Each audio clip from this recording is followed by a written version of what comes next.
All right. Hello and welcome, everybody. My name is Martha Alter Hines, and I'm here yet again with this beautiful group of beings to do another soul wisdom conversation today. So, if you are finding this circle for the first time, we gather together every quarter-ish.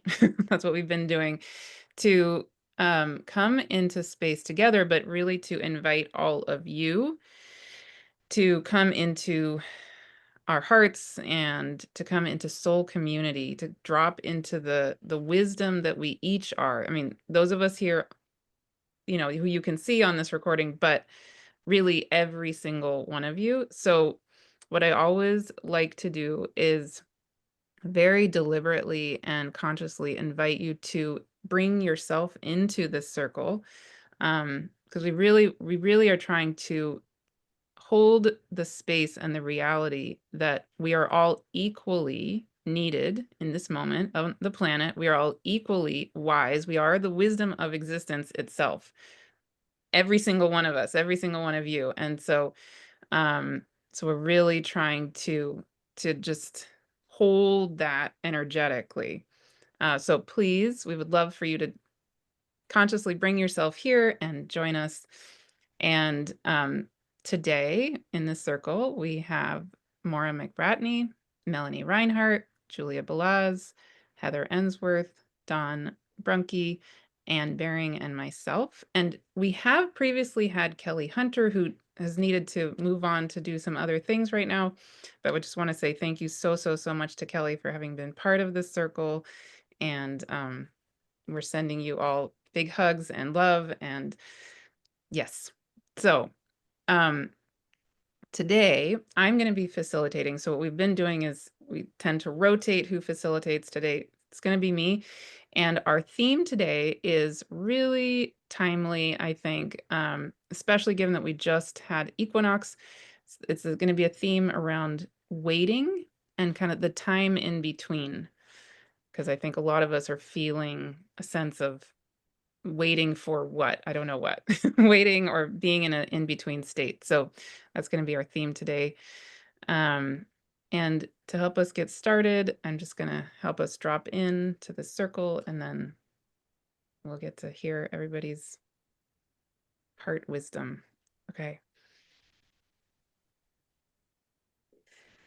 So yes, again, everybody, every single one of us here on the recording, and then every single one of you joining in with us, please, again, I invite you to join us, feel ourselves all around the globe coming into this sacred space together, the reality that we are in this moment of this time on the planet together.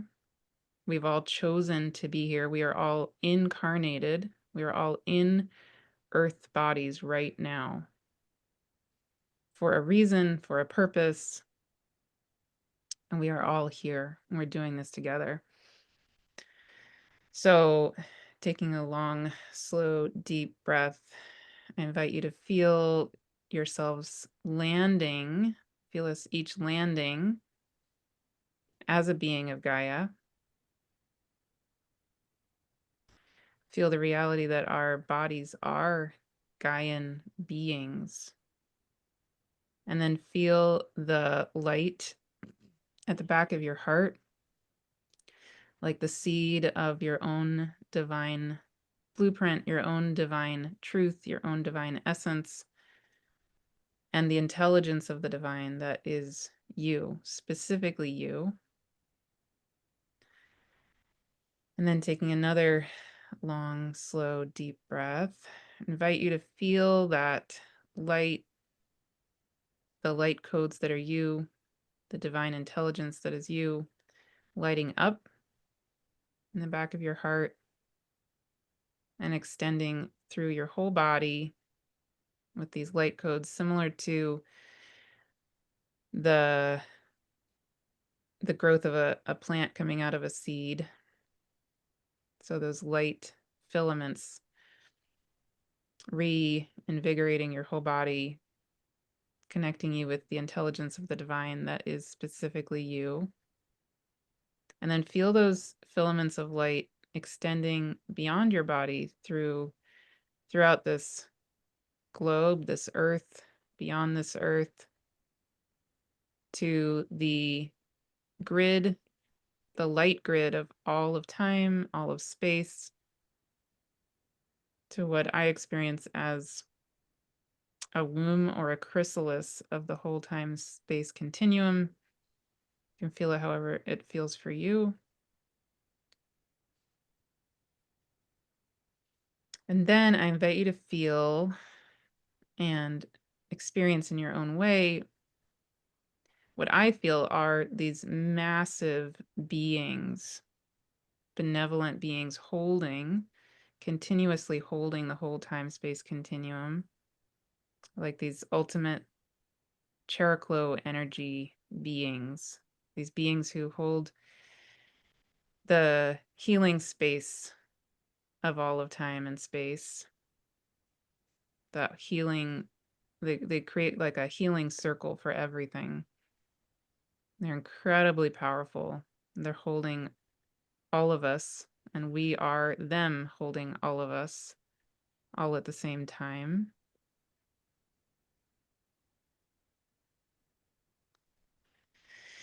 And then I invite you also to call in and to feel and to remember each and every benevolent being throughout all of time, all of space, and every single dimension. Feel how there are infinite benevolent beings holding the whole time space continuum, holding this planet, holding you, your own spirit team, benevolent ancestors, beings of every realm, every planet in this solar system, the star that is our sun, all of the other cosmic beings, the very alive beings coming into our solar system, coming closer to our sun and our earth right now, beings we can see with our human eyes, and infinite beings we can't necessarily, but we can feel them. We are them. And if there are specific beings you feel called to name, to invite into the sacred circle together, I would invite you to do that. And if anybody here on the recording wants to name any, I'll pause for a minute. You can do that if anything calls to you.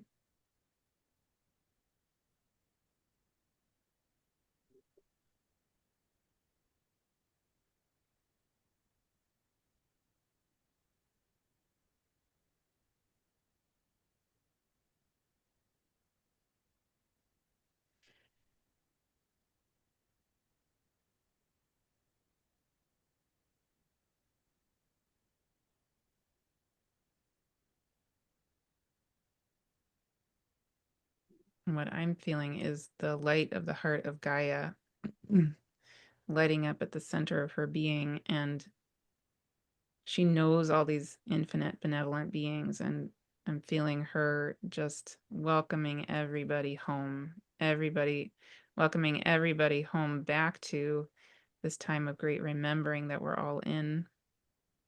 And that includes each and every one of us. So if that resonates, you can feel Gaia calling with her own song, welcoming you back home to this time of great remembering, and helping the light codes of you wake up and remember the truth of the time of great remembering, each in our own ways. And connecting in with the presence of the oneness that we are, and also the uniqueness that we are, and the connection we have through all of time and all of space with everything. And that includes us here on this call, that includes everybody joining in through the recording, and that includes literally everything. And I will then set the intention that this time together and that the ripple effect of this time together serves only each of our individual and collective absolute, radical, highest good, and the highest good of the all that is. And so it is. Amen.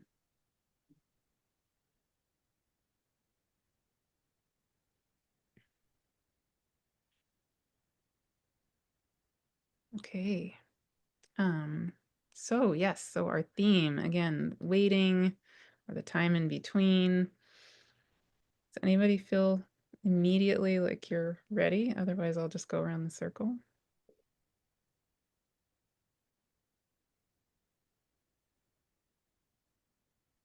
Dawn, do you want to go first? I was going to raise my hand, and then I thought, oh, I'll just see There what happens. So, September, it's the 1 year anniversary of my husband's death.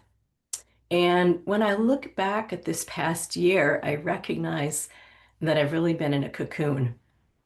Not a lot happening on the outside, but a whole lot of transformation on the inside. So it has been a period of waiting for sure, and of learning to be patient, and of learning to be comfortable with that in-between state. About a month ago, I dreamed I was meeting with my inner selves. And this isn't something new. I had made the acquaintance of many of them in more conscious ways over the past year. And we were all very jovial in the dream. You know, we were gathered around my kitchen table, which seems to be always the spot where we meet. And we noticed we were missing one self. And she was a very young child, and we knew she was needed in the group, but also that she was frightened. So in the dream, I got up from the table and I started to look for her. And I climbed down a short ladder to the basement of my being. And there she was, this very young self crouched in a dark corner of a crawl space. And I sat with her, and there were no words. It was very calm. We were just sitting together. And after some time, she put her hand in mine, and it was so gentle, so light, you know, light as a feather, soft and light as a feather. And together we climbed up the ladder and we went back to sit at the kitchen table where the other cells were gathered. And when that happened, I became lucid in the dream. And I was aware, oh my gosh, there's a magic in our being together like this, especially with this young self. And she began to laugh. It was that high crystal, joyful laugh that some children have, you know, when they laugh with just utter abandon. It was almost like a tuning of sorts, right? And it triggered something. And we became a very lively, talkative bunch. And we were all telling our stories at once, our individual stories. But at the same time, we were able to hear the stories of each other. They were all coming together. And at one point, we had shared enough and we just put out our hands. It was very natural. We joined hands and there was an amazing calm. You know, it was one of those, you don't even realize how excited you were and happy and shh. It was this very calm, silent presence, and it was flowing between all of us. And I felt the top of my head vibrating, you know, sparkling, right? It's like all these little tiny champagne bubbles right at the top of my head. And in that moment, everything was so open. We were seeing each other. Each of us was fully seen and known and valued, right? And it all happened so easily, so naturally. It was just remarkable to me. And as I woke up, I heard a voice. It was almost as if a voice was speaking in my bedroom. It was so clear and so resonant. And it was speaking one of my favorite quotes from Lao Tzu.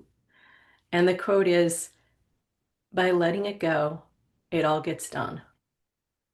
The world is won by those who let it go. But when you try and try, the world is then beyond the winning. And that got me thinking about one of the central kind of concepts that Lao Tzu and the other Taoists speak of, which is called Wu Wei. And sometimes that's translated as effortless action. And it's really about flowing in harmony with life, huh? Kind of not opposing it, not attempting to control or change things, It's very much not about inaction or apathy, but really about acting from a space of inner calm. That like the one I felt in my dream. So after that dream, I thought it was a good idea to play with Wu Wei, this idea of, in a more conscious way, the idea of flowing with life in a more conscious way. And the more I did this, the more I sensed a lightening. I began to feel myself more lightly, not only less dense physically, but really more filled with light. And that brought something else to mind. It took me a day to remember what it was, but it was a description about this. And it was from Aldous Huxley's last novel called Island, probably my favorite of his. And the short story is it's kind of about a jaded journalist who ends up on this island called Paula and is very much transformed by the kindness and compassion and wisdom of the people who live there. So I had to look it up in my book. In the book, one character is helping another shift from, feeling stuck and confused and heavy and sad to flowing with the Tao, to living more in harmony with what's happening. So here's that quote. It's dark because you are trying too hard. Lightly, child, lightly. Learn to do everything lightly. Yes, feel lightly even when you're feeling deeply. Just lightly let things happen and lightly cope with them. Lightly, lightly. It's the best advice ever given me. So throw away your baggage and go forward. There are quicksands all about you, sucking at your feet, trying to suck you down into fear and self-pity and despair. That's why you must walk so lightly. Lightly, my darling. And I love that quote. Well, I love Huxley in general, but his quote reminds me that, light isn't always dramatic or brightly glaring, right? There's this calm light, a soft, quiet light, a kind of softly smiling light. And I think we can perceive that when we let go, as Lao Tzu says, right? When we let go of trying too hard, trying to force things, and we open to light, to flowing with life. And I think when we allow that to happen, we really open to a different frequency, something that resonates really deeply within us, something that welcomes us home, something that reassures us that no matter how things look on the surface, as if nothing's happening at all, or as if much too much chaos is happening all at once, no matter how that looks, we're exactly where we need to be in this moment of now. And I think that's really good advice at this time in our world, when we're all in this holding pattern, this kind of cocoon, unsure, unsettled in both our collective and individual transformations. By letting it go, we begin to flow with life. We deepen, we expand, and we find ourselves living with more awareness, more aligned and in tuned with others, with our planet, with ourselves. I think we begin to feel life flowing through us. We begin living life in a new way, lightly, lightly. Thank you.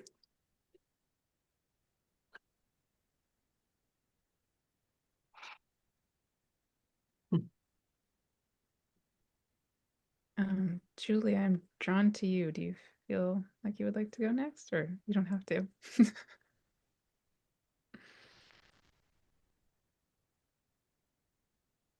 I was in the contemplational afternoon, what can I contribute? And there's so many different ideas that come that belong to other wise speakers. And at one point it felt like a tornado of ideas while I'm at the center witnessing it all. And all I feel I can contribute is just being in presence of a witness. And in that experience, I am in awe, admiring the alchemists that are sharing space with me today, and also feeling, sensing the collective that is drawn to our circle, and knowing them, knowing you, the viewer, also as an alchemist. And I want to pay my respect and deep gratitude for the immense amount of growth and evolution that occurred on our individual and collective level. And I deeply believe that if only we knew the extent of the growth inside all of us and the magnitude of light and the strength of the light, the wisdom that we are now anchoring on earth, we would all be down to our knees crying in celebration of the new era that is already quietly but powerfully being established.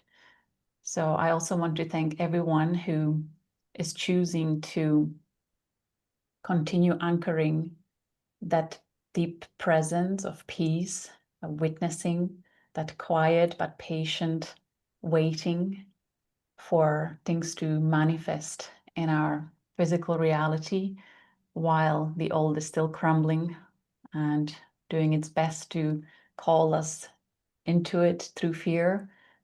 But no, lightly but powerfully, we hold space and trust and know, we know deep in our hearts, our souls, the network that has been established on this planet.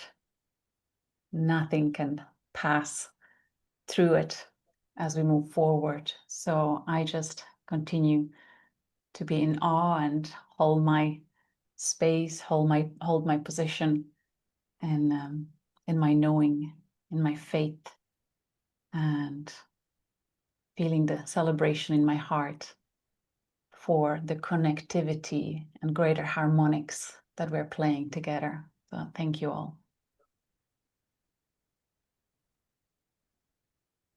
Thank you, Julia. I don't normally want to jump in with something, but I just want to second that. I really want to second that. And I want to honor, um, everybody, who's in really difficult times too, or is moving through things that feel really, really, really challenging. And I want to name, yes, I am witnessing so much radical transformation in this community and people I'm working with, and I'm sure other people are seeing similar things. It's really, really, really astounding. And I think that's so, thank you so much for saying, I think it's really important to take a moment to name that, yes, I mean, of course, we have struggles, and of course people are in, really difficult times as well. Completely honor that. And yes, the changes I've seen in people over the last year, 2 years, et cetera, is even the last 2 months is astounding, right? And what if we could highlight that? Here we are, we're highlighting that. Yeah. Amazing. Yes. Yes. Yes. Thank you for saying that. Heather, do you want to go next? Wonderful to be with all of you. Thank you. And to be a part of this community, as you were saying, Martha, I am so moved by the way in which I see the possibility of healing and moving into higher consciousness happening in such an accelerated way right now. And thank you, Dawn, for talking about taking it all lightly. Because I think if we can keep remembering that we're soul selves, we're infinite beings having this human experience, then we can hold it more lightly. And Julia, you really tapped into something that I think is an absolute key in this time of transition, which I don't see as a time of waiting. I see it as a liminal time, a time of radical transformation. It's less about outer activity and more about inner change. And that a key in the midst of all of that is trust. And I do believe as we're in this liminal time, we are being guided to come to center, come back to connection with our hearts. Remember that it's in the liminal time that we are able to do the deepest healing and transformation. It's not a time where nothing is happening. It's a time where everything is unfolding, but coming from that transmutation from within. And as we trust that and allow ourselves individually and collectively to be in this profound time of alchemy, as you said, Julia, then we can find the true gold in who we are and emanate that and be guided in to this new age, the age of Aquarius, but also this radical new shift into higher consciousness. And as we're in this time, to me, I love that understanding of liminal. The deeper root meaning of that word is threshold, doorway. That we're in this transition where part of the challenge is to let go of the patterns of the past. And our egos love a sense of certainty, stability, the illusion of control, and doesn't want to let go of the past. And part of what we're seeing in the world right now is the turmoil of some not wanting to release these paradigms of the past, even though they've been profoundly destructive.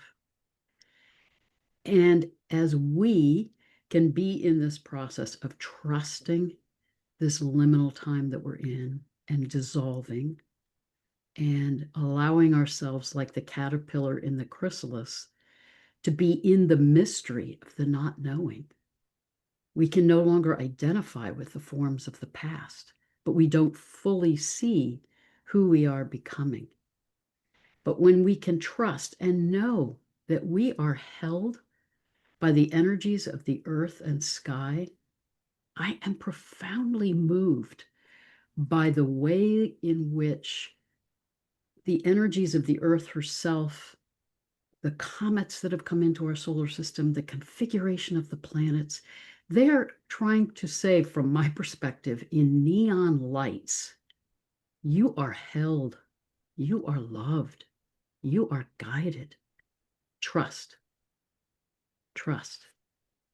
So one dream I had recently was that I was with a community, a group, and we were being guided through this rock tunnel. It was like a opening in a side of a mountain where we were entering from one side and moving through this mountain to, we didn't know what exactly we were moving to.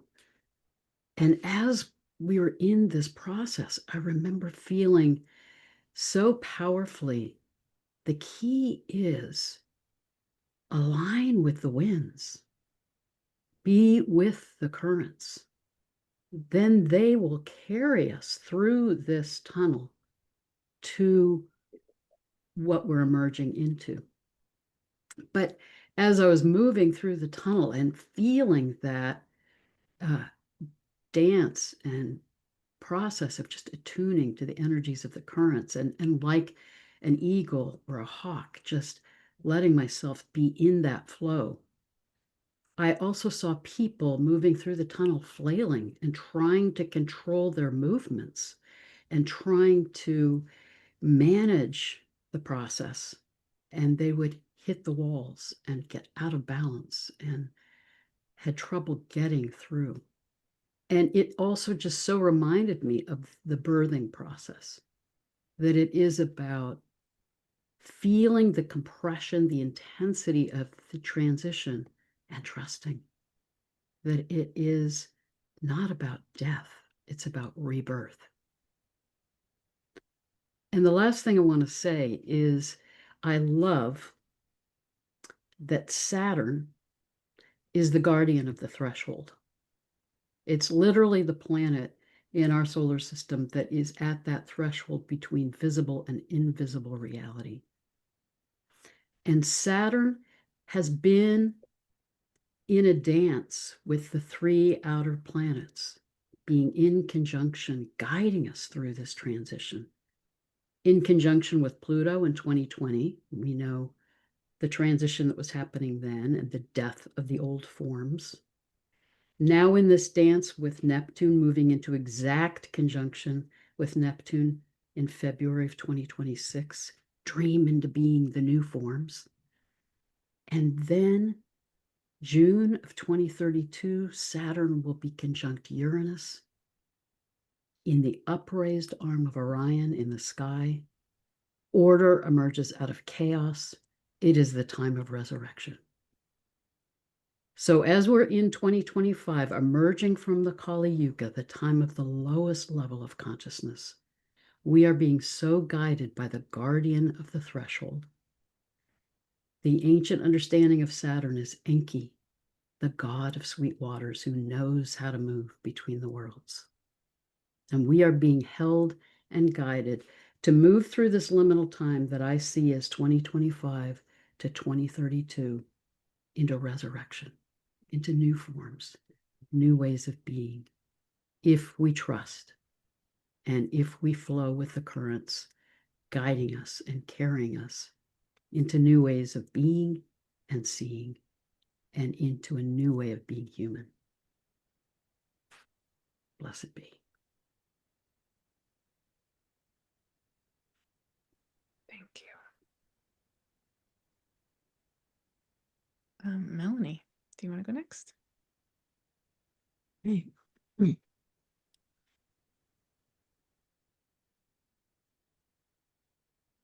When I was contemplating this afternoon in preparation for our meeting, I felt that I had truly nothing to say. Unusual for a Gemini, right? What's coming into this space for me now is something about the mystery and the power of the present and our being present to the present, so to speak. Because most of us, I guess, most of the time are tempted by thoughts of the past or thoughts of the future. And certainly, out there in the world, there's an enormous pressure pulling people into obsessing about the future. So it's like a whole hurricane of prophecy, right? Threatening to draw people's energy out from the present moment into the future. And there's also a lot of focus on the past. Some of it really quite interesting because it does allow one to see patterns and to recognize echoes down the halls of history, And so that's mostly about gaining information or knowledge or being motivated by a wish to control things. Like if I only understand better where we're coming from, historically, politically, etc., I would understand things better now, and that would help me to feel more in control. Or if I can only find somebody whose prophecies are reliable, be it an astrologer or somebody who's just intuitive with it, or a scientist, or an economist. There are many people who do a lot of predicting at the moment. And that's the kind of a seesaw, which, the whole energy of the equinox always makes me think about that, is like, because the balance point, as it were, of any pair of opposites, it is like that point in between that is both neither and also both. So it's neither in the sense that's kind of obvious, but it's also both in the sense of the kind of widening and expanding that can occur if we can kind of step through into that nanosecond of opening into the present. And for me, there's a deep mystery right there, because there is often a place of unknowing. And that, so the not knowing can even extend into a feeling of almost not existing. And that can feel really scary. So it's a sense of spaciousness in that moment that opens up in that nanosecond. It's like when we hit the present, so to speak. In that moment is infinitely big, as well as just a nanosecond, you know. And that can feel deeply spacious. So that's our, I was going to say, launch pad into inner space.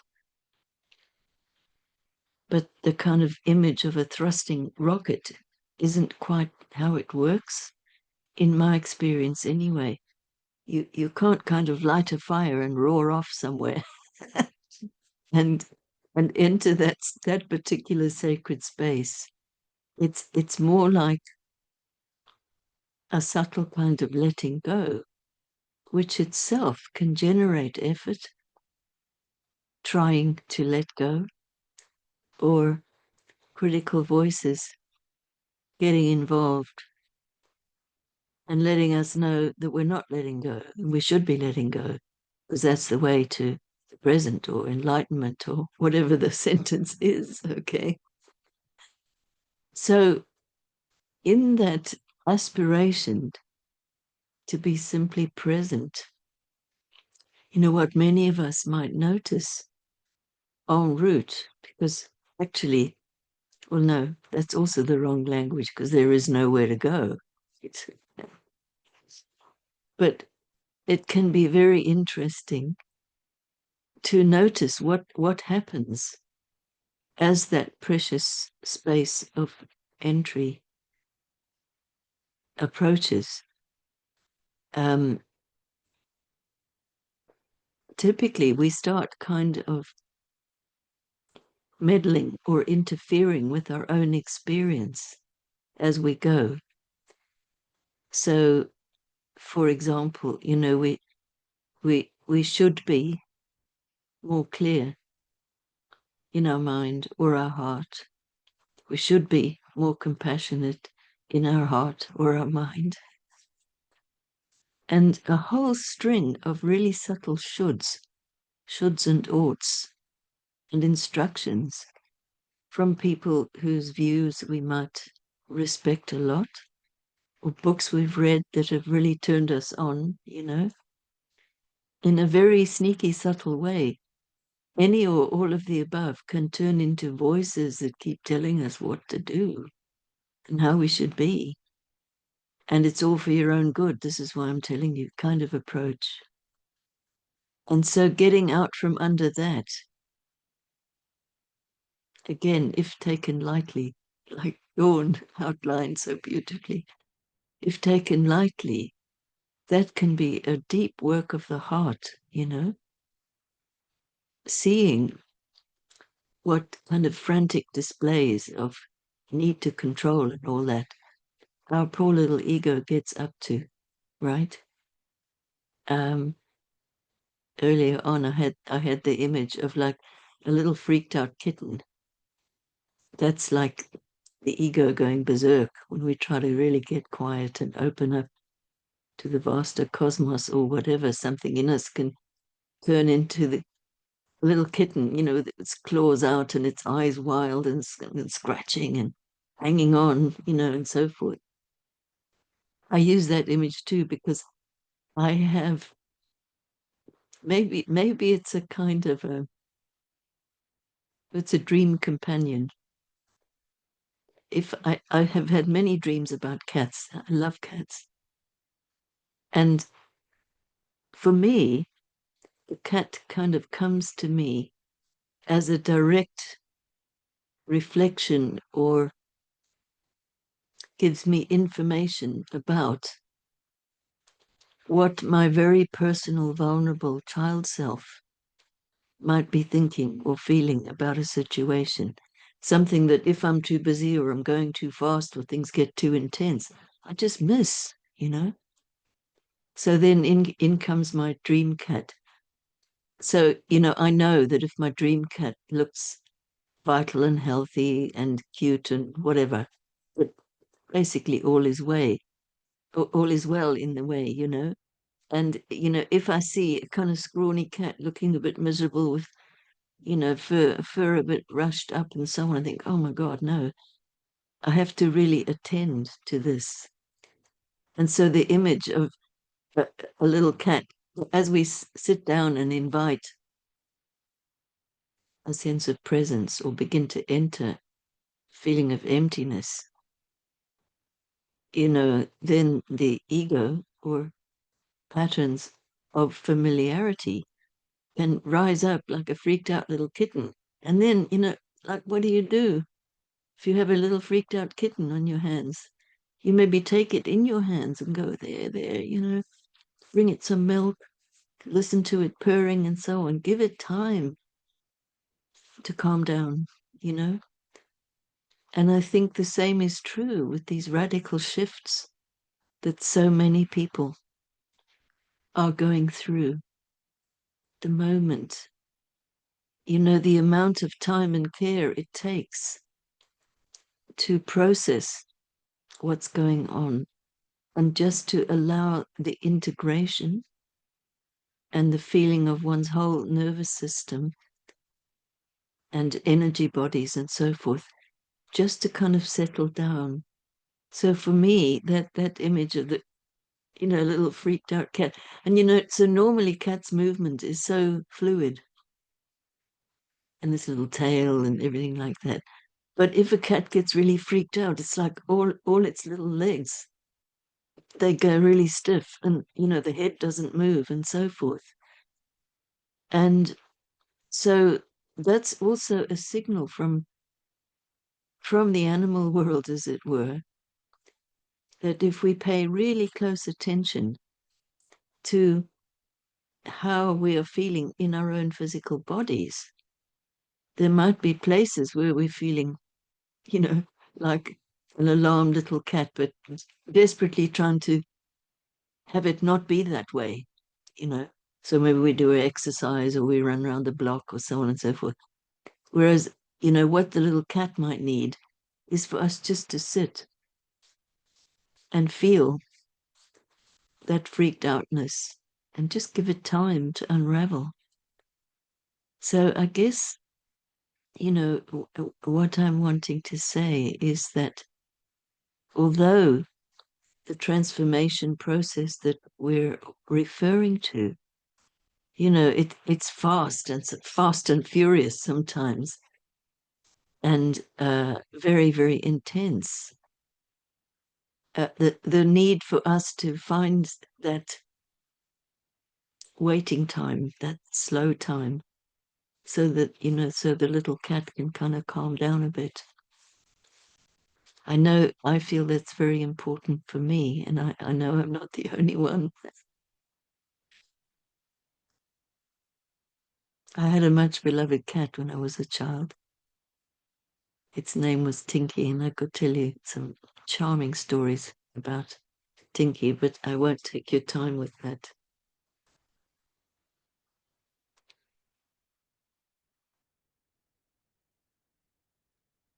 Thank you, Melanie. I feel it. Feel it, my own heart being soothed as you're describing Oh, that. okay. Thank you. Well, you're allowed to purr. Yeah. Yeah.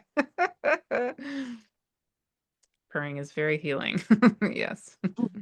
No, literally. Literally. Yeah. Wonderful. Maura and then Anne. Do you want to go next? Yes, I hit the wrong thing. Okay. And so, wow. So my body is your cat, Melanie.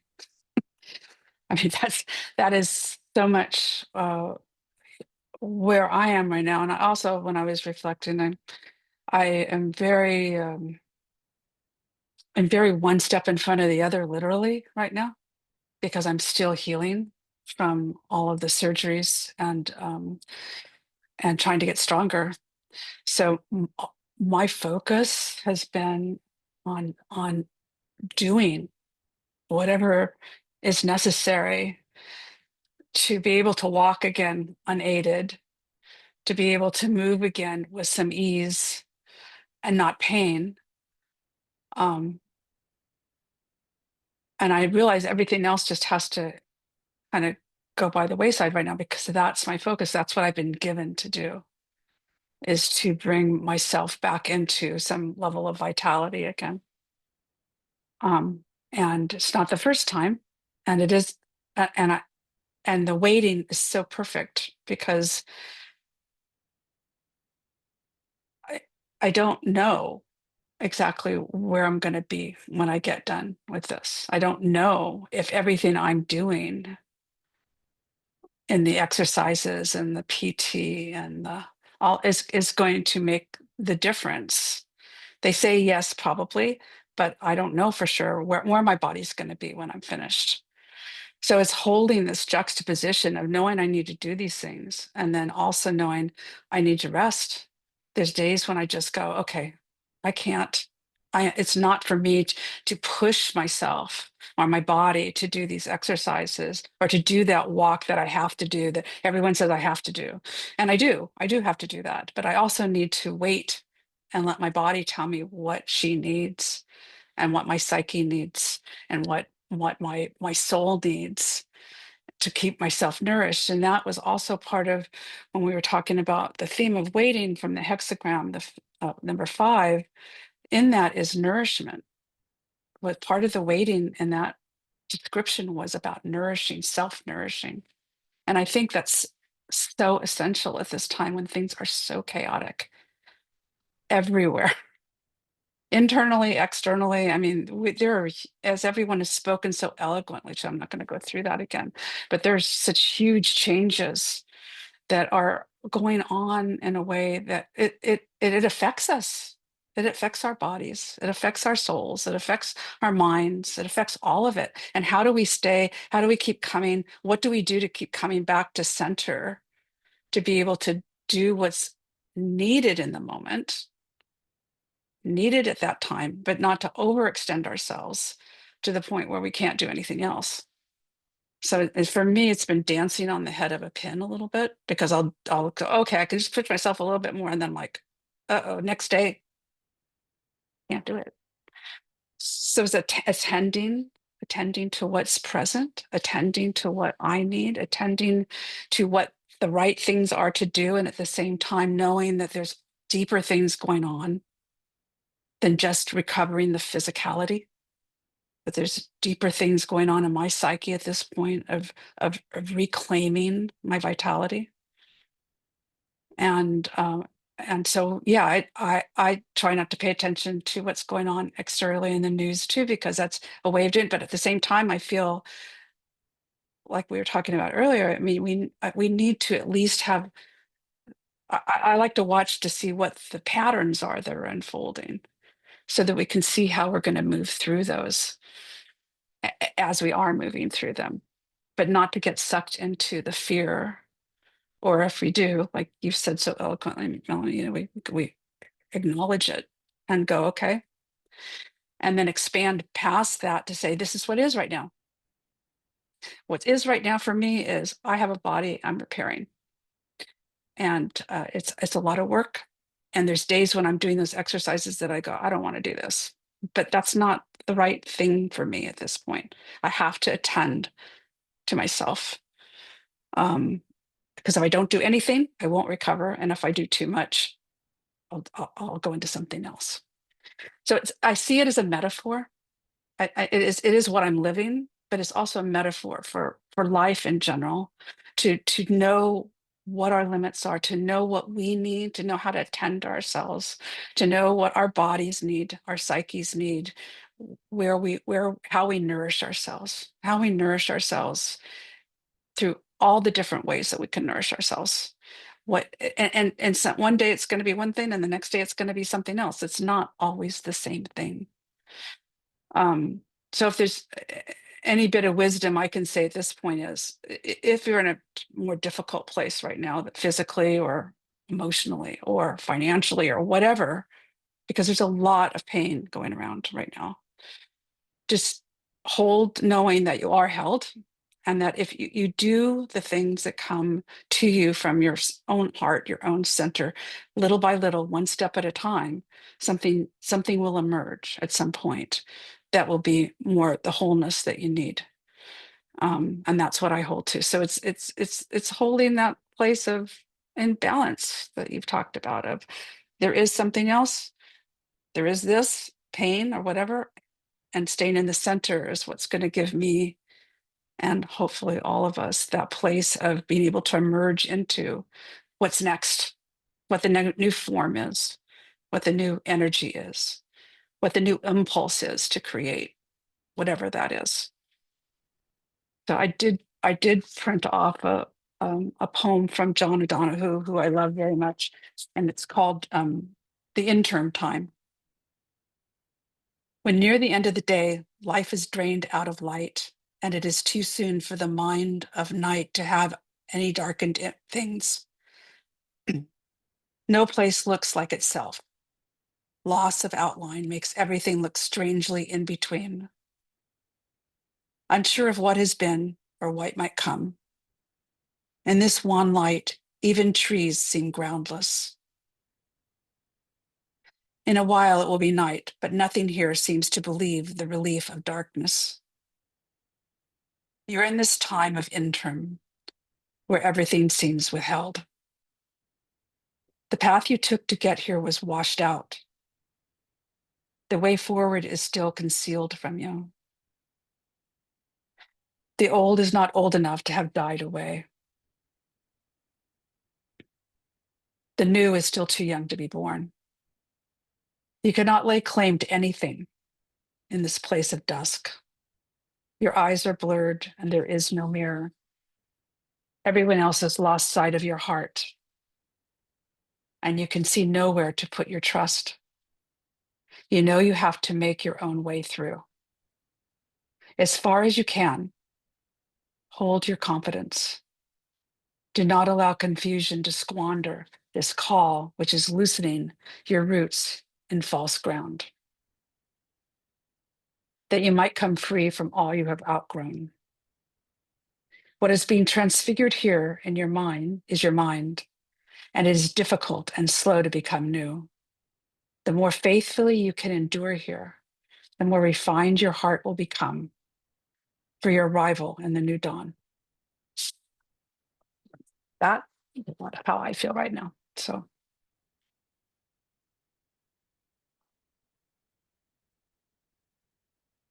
Thank you, Maura. thank you. Anne.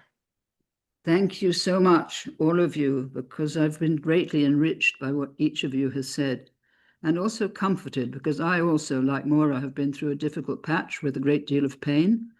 And I'm asking how much longer I could go on if I don't have relief from the pain, that sort of feeling. So I've been in that space. But what I loved so much, what Dawn said about Wu Wei, because I had a Chinese or a lovely godfather who had lived in China all his life, and he came back to Monte Carlo when he was very old, and he taught me when I was about 18 and 19 all about the Taoists and about Wu Wei. And that really stayed with me all through my life. He was an extraordinary man. And he lived in the mountains and grew his own strawberries with warm stones. So he had vegetables and fruit when nobody else did, sometimes in the middle of a cold spell. Anyway, that memory is there. And also I loved Heather's expression of the liminal time that we're in, because liminal is a very important, significant word. And it just helps to have that word because it gives you strength to stay in the liminal time. And as for that poem by John Donne, I think that was marvelous. And I think that I've also thought, well, as you were speaking, that we're in the albedo stage, the second stage of the alchemical process. We've really been through the nigredo in a sense, or we've seen the nigredo all around us. But the albedo is the time of whitening. It's the time of water, of the watery dimension coming into our consciousness and just being almost relaxed in the water of the great sea of being. And that gives one a feeling of just beingness and trusting that what is happening is fine and that we're being guided, as all of you have said, which we are, and of trust, which Heather mentioned very strongly, which is most important. Trust is very, very difficult to have when you are frightened or when you're gripped by that ego, which says you have to be in control. So all this, and there's great, in my country, the UK, there's huge changes taking place as the collective are waking up and they're beginning to say, who are we? Who have we become? And why have we lost the sense of what we were in this country in the beginning? And they're recovering it. It's very moving to see it happening. They're recovering it because they feel threatened by something the government has done just very recently. And they're coming together to say, we will not stand for this. We are who we are. And our beingness will not tolerate this imposition on our being. So this is very moving to watch. And it's very, as I have got involved in it in certain ways because of my grandson. I want to help him to understand what's going on. And it's all really, as I say, I've been so helped by everything that you've said. I'm going to see a pain man on Wednesday to see whether something could be done for that. It's not hip pain, it's sciatic pain. And that can be very troubling at night, particularly.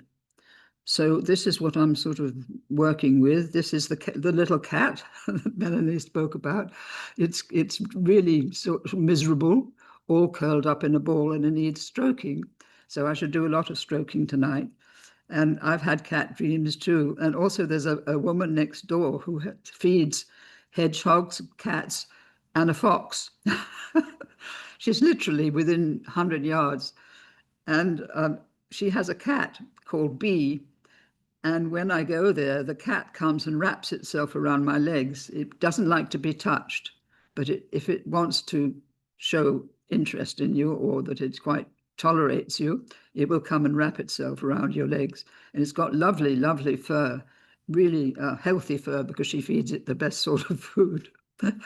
And anyway, I think of that cat when I'm thinking about my own cat, thanks to Melanie.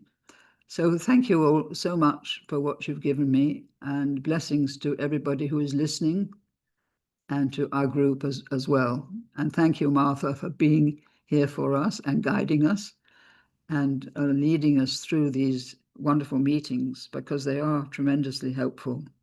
And I'm sure they're helpful to the people who listen into them. So thank you.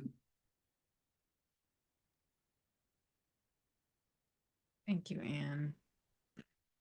So interesting, the themes that are coming up and what I'm being asked to share. It's a really funny coincidence. Okay, so I'll just preface this by saying something that's been alive for me is noticing in my own life that for 20 whatever years, I was a clinical social worker. So I did a lot of work in and I was also a massage therapist and a hands-on healer. So I did a lot of, you could say, hands-on, literally hands-on or more involved kind of helping work for a long, long, long time. And I think a lot of us have these skills that we've developed as humans, right, in so many different ways that are amazing. I mean, I definitely take a lot of those social work skills into the work I do, including holding a circle. I mean, I learned how to do that way back in grad school and, group therapy. This is not group therapy, but there are all of these skills that we've developed that are really, really wonderful and helpful in this time. And at the same time, I think for me, part of this waiting theme or the liminal space is what I get guided to over and over and over again is two things that are kind of related to each other. Number one is a huge part of what's been coming through in my own channeling and my work and all of that is this reconvergence of the beings of the infinite dimensions, right? So like whatever it happens to be, inner earth beings, fairies, gnomes, star beings, light beings, the angelic realms, you name it. I mean, just everything. All of a sudden, what they're telling me at least is that the veils have been lifted and that it's like kaboom, they're all coming back. And that's what I personally feel in these comets coming through and, you know, Three-Eye Atlas and all of that is that to me is another representation of the fact that it's all coming back all of a sudden. And because, at least in my experience, these other realms have countless, I mean, infinite ancient tools that are now rushing back into our own remembering, and they have literal medicinal history, right? So like ocean beings, you know, show me their medicinal history, and the inner earth beings show me their medicinal history, and the stars have their, I mean, incredible literal beings who are doctors, right? And they're all rushing back in right now and they're waking back up in us, each in different ways. And then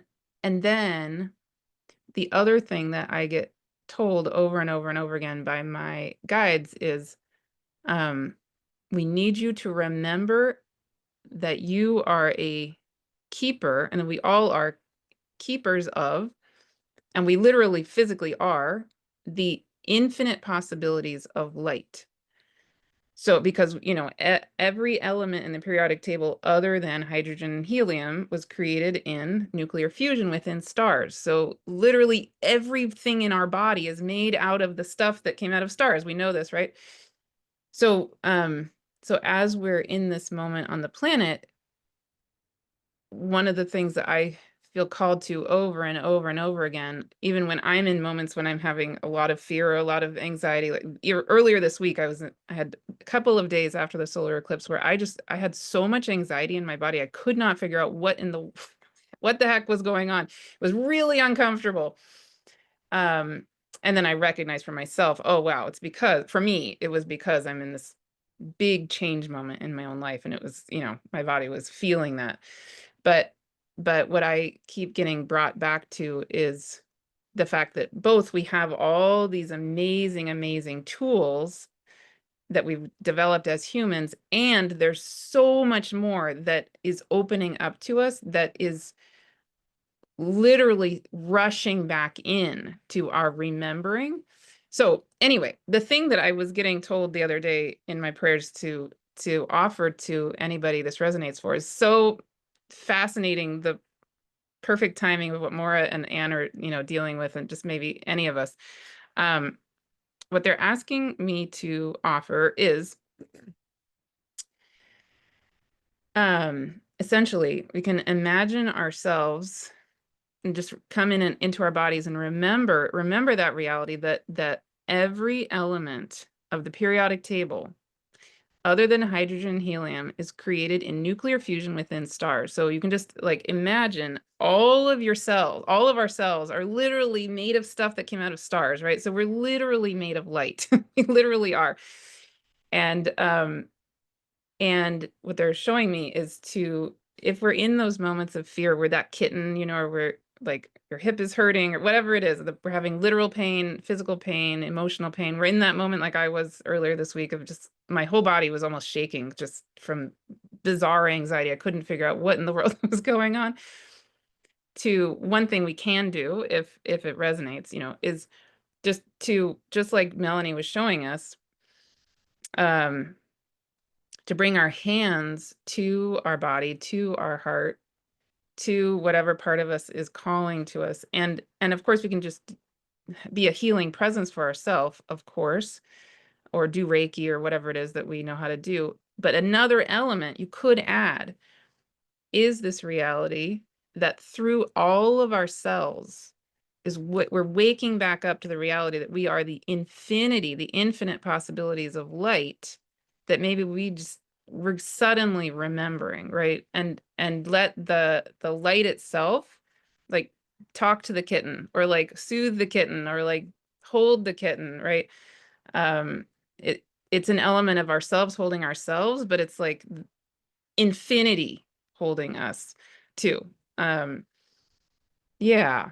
So I just that's been personally helpful to me. So if that happens to speak to you, great.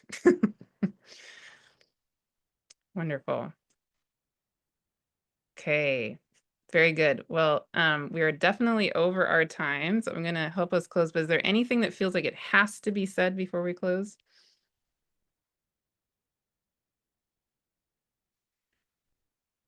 And Julia's dog is demonstrating this all very well.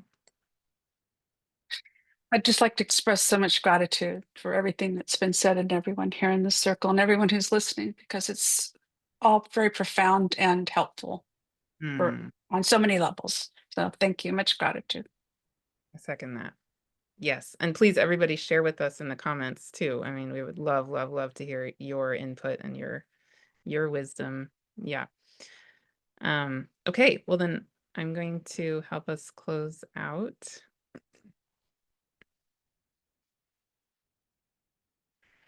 Yeah. So again, we can feel ourselves in this sacred circle together.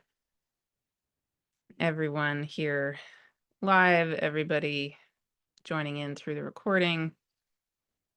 We can feel that those particles of light that are ourselves individually and all of us collectively just surging back into the reality of ourselves as the one, as source, as the divine.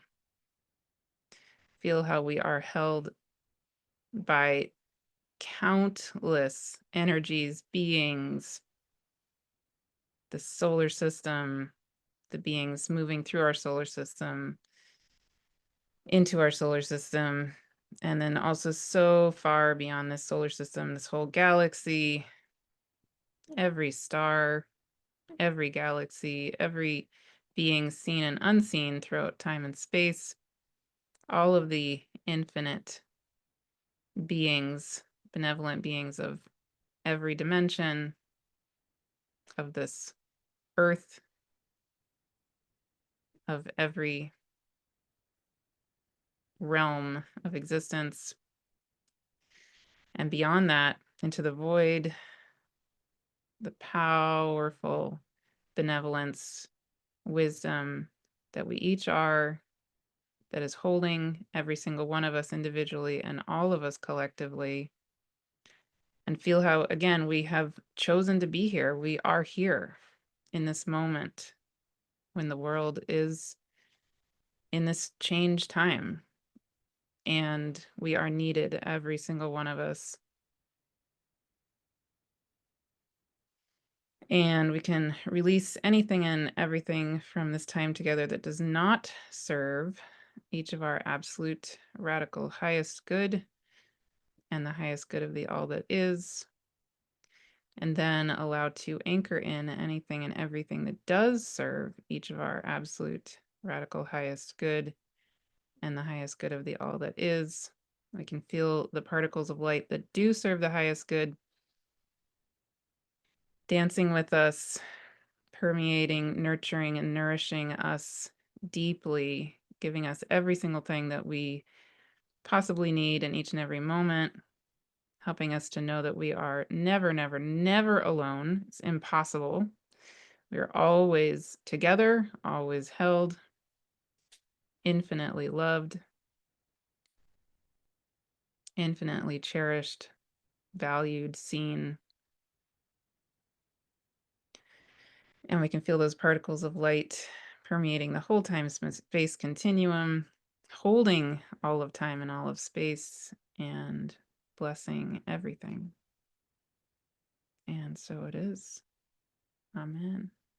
And blessed be.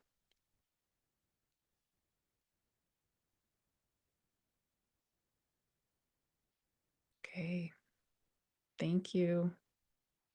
Thank you, everybody here, and thank you, everybody, for joining us. See you again soon. Thank you all.